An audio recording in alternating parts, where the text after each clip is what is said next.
ऐसे लोगों को किसने ये अधिकार दे दिया कि ये अपने हाथ में कानून को लेंगे, मारेंगे, पीटेंगे और उसके बाद इनकी कोई गिरफ्तारी नहीं हो? आप देख रहे हैं कि उसके वो किस तरीके से बदमाश छोरा जैसे गाने सुनता है और हवा में फायरिंग करता है, बंदूकें लहराता है।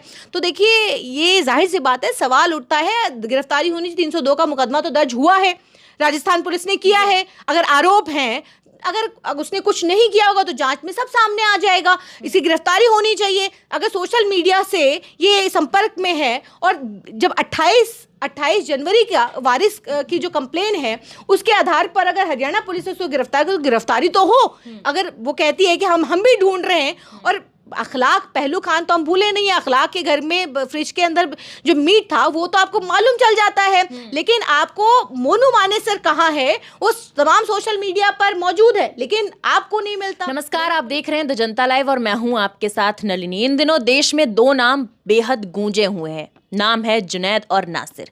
क्या है पूरा मामला? सवाल उठ रहे हैं प्रशासन पे और सरकार पे कि कैसे दो राज्यों की सरकार इतनी बड़ी चूक कर बैठी, कैसे दो राज्यों की पुलिस को खबर नहीं हुई और रातों रात बोलेरो गाड़ी में दो लोगों को जला दिया गया। उनका कसूर क्या था? कहा जा रहा है कि गो रक्षक लोगों ने उनको जलाया है, नाम बजरंग दल का भी सामने आ रहा है, मगर अभी तक कोई साक्ष्य, कोई प्रूफ सामने नहीं आया। ऐसे में दो लोगों की मौत हो जाना, पुलिस का किसी भी प्रकार का जवाबदेह ना होना क्या दर्शा रहा है? क्या हमारे देश में संविधान और कानून कहीं भी नहीं बचा रह गया? इतना आसान हो गया उसकी धज्जियां उड़ाना? आज इसी तमाम विषय पे मेरे साथ बात करने के लिए सुप्रीम कोर्ट की अधिवक्ता आरफा खानम जी मौजूद हैं। सबसे पहले मैम, स्वागत है आपका। जिस तरीके के हालात अभी पिछले दिनों हमने देश में देखे कि किस तरीके से दो लोगों को मौत के घाट उतार दिया जाता है, और सबसे बड़ी बात कि पुलिस कार्यवाही करने में अभी तक चूक गई है। खुलेआम परिवार का जो कहना है कि वो कह रहे हैं कि मोनू मानेसर जो हैं वो आरोपी हैं, उन्होंने ही मारा है, और बजरंग दल के शामिल होने की उन्होंने बात कही है, खुलकर परिवार कह रहा है, मगर अभी तक किसी पे भी कोई कार्यवाही नहीं हो रही है और मोनू मानेसर और उनके दोस्त, जो उनका पूरा गैंग था, वो लापता चल रहा है। देखिए, परिवार के साथ मेरी संवेदनाएं हैं, लेकिन इसके बाद अगर हम बात करें कि जुनैद और नासिर, ये दो लोग तो मरे हैं ना जी, चले गए ना परिवार से। वो जो लॉस है, परिवार का लॉस, वो तो परिवार का लॉस हुआ है। अब सवाल ये बनता है कि जो बार बार देश की मीडिया भी पूछ रही है कि आखिर इनको मारा किसने, क्योंकि मोनू मानेसर का तो नाम आ रहा है, इसके साथ 4 और साथी हैं जी, रिंकू सैनी हैं, अनिल हैं, लोकेश हैं, श्रीकांत हैं। तो ये तमाम जो लोग हैं इनका नाम भी आ रहा है, जिसमें से एक की गिरफ्तारी होती है, रिंकू सैनी की गिरफ्तारी होती है, और इकबाल जुर्म भी होता है।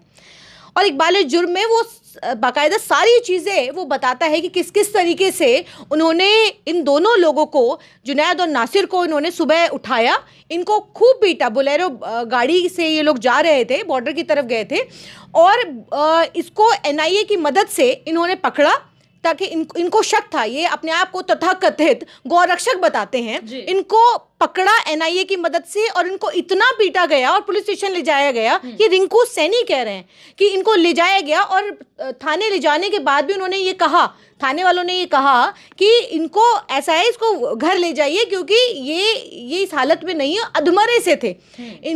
उनको अस्पताल ले जाने की बजाय 2 कदम और आगे बढ़ करके बोलेरो गाड़ी के अंदर पेट्रोल छिड़क करके और आग लगा दी। इन दो लोगों का नरकंकाल मिला, और ये गाड़ी इतनी बुरी तरह जल गई कि इसका नंबर प्लेट का भी कोई अता पता नहीं। और जब ये 33 नंबर से इसका पता चला, तो पता चला कि ये दोनों ही युवक, जिनकी मिसिंग रिपोर्ट राजस्थान में घर वालों ने लिखवाई थी।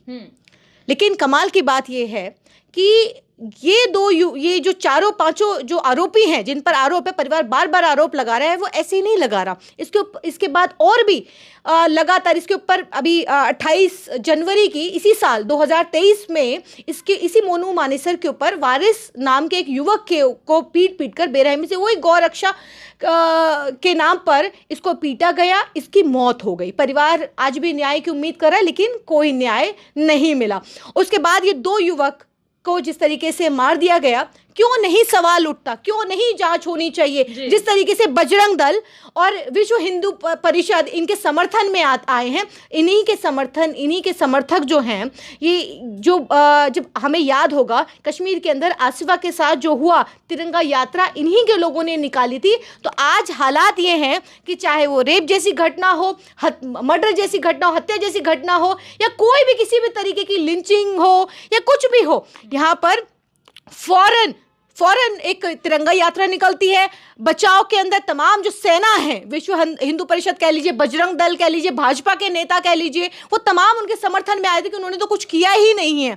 और हम ये भी देख रहे हैं, इसी सोशल मीडिया पर देख रहे हैं कि ये वो है जो अपने आप को बदमाश छोरा कह रहा है और हर तरीके की जो हथियार हैं उसके पास मौजूद, तलवार हैं उसके पास, तरह तरह की पिस्टलें हैं, बंदूकें हैं, और वो लहरा रहा है और बिल्कुल अधिक पुलिस की तरह वो अपने आप को गौरक्षक कहता है, और गौरक्षा के नाम पर ये गुंडागर्दी जो ये कर रहा है, लोग इससे बहुत अच्छे से वाकिफ हैं और इसीलिए इसका नाम दिया गया और ये कहा गया क्योंकि इसको पीटा लोगों ने, वहाँ के जो जहाँ पर इसको पीटा गया वहाँ के लोगों ने ये बताया कि इस तरीके से इसको बोलेरो गाड़ी से उतार करके इसको बेरहमी से पीटा गया। तो वहाँ के जो रेजिडेंट्स हैं उन्होंने बताया कि जो वहाँ के मूल निवासी हैं उन लोगों ने बताया कि इस तरीके से इनको पीटा गया, तो इनका नाम आया। लेकिन ना ही राजस्थान पुलिस को ना ही हरियाणा पुलिस को ये चारों युवक मिलते हैं, एक की गिरफ्तारी होती है, लेकिन चारों मीडिया को बाइट देते हैं। सोशल मीडिया पर तमाम जगहों पर ये छाए हुए हैं, लेकिन किसी को नहीं मिलते हैं। राजस्थान पुलिस तो मुकदमा भी दर्ज कर लेती है, लेकिन हरियाणा पुलिस तो पूरी तरीके से बचाव में है। सीआरपीसी 174 की धारा के तहत एक सरसरे तौर पर एक कंप्लेन दर्ज कर ली जाती है। उनको नहीं लगता कि ऐसा कुछ हुआ है। 2 लोग हमारे बीच से चले गए जिनकी इतनी निर्मम हत्या कर दी गई, और वो आज भी हरियाणा पुलिस को नहीं लगता कि ये चारों आरोपी है, जांच की जानी चाहिए या कुछ इस तरीके से कुछ आगे बढ़ करके एफआईआर करनी चाहिए, मुकदमा दर्ज किया जाना चाहिए, उनको लगता ही नहीं है। आपने समर्थन की बात कही मैम, अभी मानेसर में एक महापंचायत का आयोजन किया गया और जहां कहा गया कि मोनू मानेसर पे आरोप लगाए जा रहे हैं वो बिल्कुल बेकसूर है, उन्हें फंसाने की कोशिश की जा रही है। देखिए, जिस तरीके से हम देख रहे हैं कि इस मोनू मानेसर को बहुत पहले गिरफ्तार कर लेना चाहिए, जांच होनी चाहिए। इतनी सारी जो पिस्टल, इतनी सारी जो बंदूकें, और ये हवा में लहराते हुए जो ये फायरिंग कर रहा है, और ये जिस तरीके से पीछा करते बिल्कुल इस तरीके से कर रहा है जो जैसे कोई अधिकारी हो, तो इसके आधार पर भी इसकी गिरफ्तारी बहुत पहले हो जानी चाहिए। और जब बार बार इसका नाम आ रहा है, चाहे वो वारिस क्योंकि वारिस हो या वहाँ पर और भी लोगों को जिस तरीके से इसने धमकाया है, गुंडागर्दी कर रहा है, और हर जगह पे ये जिस तरीके से डरा रहा है, धमका रहा है, अगर आपके पास लाइसेंस भी है, बंदूक भी है, तो आप इस तरीके से खुलेआम इसको लहरा नहीं सकते, खुलेआम इस तरीके की नुमाइश नहीं कर सकते आप इन बंदूकों और इन हथियारों की। तो जिस तरीके से ये इसकी गुंडागर्दी पूरे मेवात के अंदर, पूरे हरियाणा के अंदर, जो कुछ जिलों के अंदर हमने देखा, ये भी देखा है कि इसकी तमाम अधिकारियों के साथ, चाहे वो आईपीएस हो, चाहे वो सुप्रिंटेंडेंट ऑफ पुलिस हो, एडिशनल सुप्रिंटेंडेंट ऑफ पुलिस हो, या फिर गृह मंत्री हो, अनुराग ठाकुर हो, जो गोली मारो सालों को कहते हैं, सूचना प्रसारण मंत्री हैं, वो इस तरीके के ऐसे इनके समर्थक हैं जो जिसकी मैं बात कर रही हूँ, मोनू मानेसर उर्फ मोहित यादव, जो असली इनका नाम है। तो ये तमाम जो दल हैं इनके बचाव में पहुंचे हैं, लेकिन आज भी सवाल ये उठता है कि अगर मोनू मानेसर नहीं तो फिर कौन? बीजेपी से भी मैम गहरे रिश्ते बताए जा रहे हैं मोनू मानेसर के, जैसा कि आपने जिक्र किया कि गृह मंत्री और अनुराग ठाकुर, तेजी से ये पिक्चर्स जो हैं उनके साथ की वायरल हो रही हैं। देखिए, हम देख ही रहे हैं कि लगातार जिस तरीके से इसको अधिकारियों का संरक्षण प्राप्त है, कोई ऐसे ही नहीं करता है। जिस तरीके की गुंडागर्दी मैं या आप या कोई भी तीसरा आदमी इस तरीके की हिम्मत नहीं कर सकता। अगर मेरे घर में हथियार है तो मैं इस तरीके से सरेआम मैं इस तरीके से लोगों को नहीं धमका सकती। ये भी एक जुर्म है कि अगर मैं किसी ने कंप्लेन कर दी कि मुझे डराया है, अगर आपके पास लाइसेंस है तो आप किसी को डरा थोड़ी सकते हैं। लेकिन जिस तरीके से तमाम सोशल मीडिया पे उसका बाकायदा एक पेज है, बाकायदा उसके 2 लाख से ज़्यादा फॉलोवर हैं, आप देख रहे हैं कि वो किस तरीके से बदमाश छोरा जैसे गाने सुनता है और हवा में फायरिंग करता है, बंदूकें लहराता है। तो देखिए, ये जाहिर सी बात है, सवाल उठता है। गिरफ्तारी होनी चाहिए, 302 का मुकदमा तो दर्ज हुआ है, राजस्थान पुलिस ने किया है। अगर आरोप हैं अगर उसने कुछ नहीं किया होगा तो जांच में सब सामने आ जाएगा, इसकी गिरफ्तारी होनी चाहिए। अगर सोशल मीडिया से ये संपर्क में है और जब 28 जनवरी का वारिस की जो कंप्लेन है उसके आधार पर अगर हरियाणा पुलिस ने उसको गिरफ्तार कर, तो गिरफ्तारी तो हो। अगर वो कहती है कि हम भी ढूंढ रहे हैं, और अखलाक पहलू खान तो हम भूले नहीं है, अखलाक के घर में फ्रिज के अंदर जो मीट था वो तो आपको मालूम चल जाता है, लेकिन आपको मोनू मानेसर कहाँ है वो तमाम सोशल मीडिया पर मौजूद है, लेकिन आपको नहीं मिलता, हरियाणा पुलिस को नहीं मिलता, राजस्थान पुलिस को नहीं मिलता है। ये कमाल की बात है। तो देखिए, इस तरीके के लोगों को बिना संरक्षण के मतलब ही नहीं बनता कि ये ऐसे काम करें, इतनी बड़े जो हथियारों को लेकर के इस तरीके से लहराना।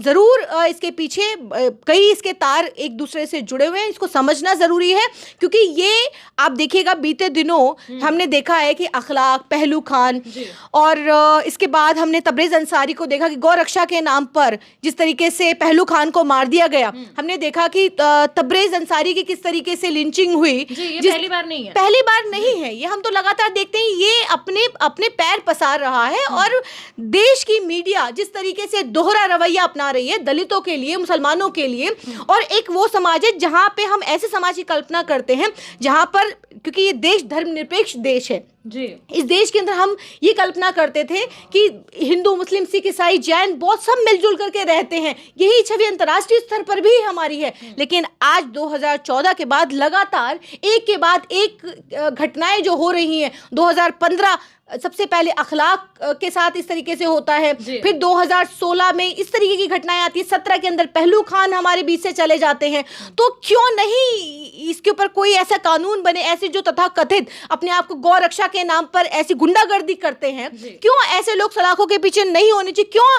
क्यों भाजपा पूरी तरीके से अपनी सारी सेना को लगाकर ऐसे लोगों के बचाव में उतरती है? जी, इसी से एक आखिरी सवाल आपसे लेना चाहूंगी। अगर मान लीजिए जो दो लोगों को मौत के घाट उतारा गया वो आरोपी थे भी, तो क्या उन गौरक्षकों को हमारे देश के कानून पर भरोसा नहीं था? वो पुलिस के पास नहीं गए बल्कि उन्होंने खुद उन दोनों लोगों को मौत के घाट उतार दिया। किसकी कमी रह गई है यहाँ? देखिए, यहाँ पर कमी ये है कि देश कानून से चलता है, संविधान से चलता है। देश के अंदर हमारे पास कानून है, तो जब हमारे पास कानून है तो जो काम जुडिशरी को करना चाहिए, जो कानून को करना चाहिए था, ऐसे लोगों को किसने ये अधिकार दे दिया कि ये अपने हाथ में कानून को लेंगे, मारेंगे, पीटेंगे और उसके बाद इनकी कोई गिरफ्तारी नहीं होगी? आरोपियों के जो कनेक्शंस होते हैं वो बीजेपी से निकलते हैं और उसके बाद कोई भी कार्यवाही उन पर नहीं की जाती। बिल्कुल, ये हम लगातार देखते रहे हैं कि हम अगर कोई मुस्लिम युवक है तो उसका लश्कर तैयबा से उसका कनेक्शन जोड़ दिया जाता है, जैसे मोहम्मद से उसका कनेक्शन जोड़ दिया जाता है।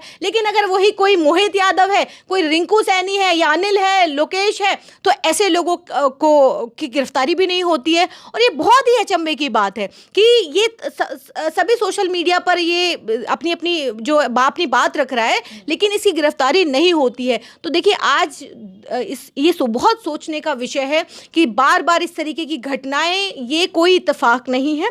इस तरीके के लोगों को पूरी तरीके से ऐसे लोगों का संरक्षण प्राप्त है, क्योंकि बिना संरक्षण के ये इतनी हिम्मत नहीं कर सकते हैं। उसके बाद हिम्मत कर भी लें तो उनकी गिरफ्तारी नहीं होती है। तो ये कहीं ना कहीं, क्योंकि एक तरफ मोदी जी ये कहते हैं कि ऐसे लोग जो गौरक्षा के नाम पर असामाजिक तत्व हैं, ऐसे लोगों को बर्दाश्त नहीं किया जाएगा। लगातार दर्जनों भर के बयान हैं उनके, और उसके बाद उन्हीं के मंत्री, उन्हीं के जो मिनिस्टर हैं, उनको ये बात सुनाई नहीं देती मोदी जी की। क्यों खट्टर साहब को नहीं सुनाई देती ये बात कि मोदी जी क्या कहना चाहते हैं? क्यों बार बार वो एक बात कहते हैं कि देश के अंदर इस तरीके के असामाजिक तत्व जो गौरक्षा के नाम पर इस तरीके की हत्याएं कर रहे हैं, ये नहीं होनी चाहिए। अपने तमाम मंत्रियों को इस तरीके के आदेश देते हैं, लेकिन फिर अनुराग ठाकुर जैसे लोग निकलते हैं और गोली मारो सालों को जैसे नारे लगाते हैं। तो देखिए, ये कोई इत्तेफाक नहीं है। ये बीजेपी की जो मानसिकता है, उस मानसिकता के जो ये लोग हैं जो इस तरीके की घटनाओं को अंजाम देते हैं, ये साफ साफ ये दर्शाता है, क्योंकि 2014 के बाद ये घटनाएं और ज़्यादा बढ़ी हैं। और उनको, उन परिवारों से आप देख लीजिए, आप कितने परिवारों को इंसाफ मिला है। आपके चैनल से बोलना चाहती हूँ कि आप जाइएगा, इन परिवारों को दिखाइएगा और पूछिएगा, सवाल करिएगा कि कितने लोगों को न्याय मिला है, कितने लोगों को, आज क्यों देश के प्रधानमंत्री चुप हैं, क्यों आज देश के गृह मंत्री चुप हैं। ऐसे जो ये दर्जनों भर के बयान तो देते हैं, लेकिन उनके मंत्री उनके कहने पर नहीं चलते हैं। आज उनके क्यों नहीं मनोहर लाल खट्टर को ये नजर आता है, क्यों एफआईआर दर्ज नहीं होती है। आज भी परिवार में जुनैद और नासिर का जो परिवार है, आज भी न्याय की मांग कर रहा है। आज भी उस परिवार से ये वो परिवार वही उम्मीद लगा रहा है कि हमें न्याय मिले, हमें किसी से कोई बदला नहीं चाहिए, हमें न्याय मिले। जुनैद और नासिर के जो आरोपी हैं उनको सलाखों के पीछे भेजा जाए, उचित कार्यवाही की जाए, ये उम्मीद कर रहा है परिवार। बहुत बहुत शुक्रिया मैम आपका हमारे साथ बातचीत करने के लिए। हम भी यही गुजारिश करते हैं कि उन आरोपियों को जल्द से जल्द सजा मिले, और साथ ही ये सवाल आप सभी लोगों के लिए है कि राजस्थान के भरतपुर से 2 लोगों को उठा लिया जाता है और हरियाणा के भिवानी में उनकी, कह सकते हैं कि मरी हुई हालत में या ढांचा पाया जाता है, तो ये सब, हाँ, नरकंकाल पाया जाता है। तो सवाल उठ रहा है प्रशासन पे भी, साथ ही पुलिस कर्मियों पे भी, कि क्या हमारे देश का कानून वाकई अब सो रहा है।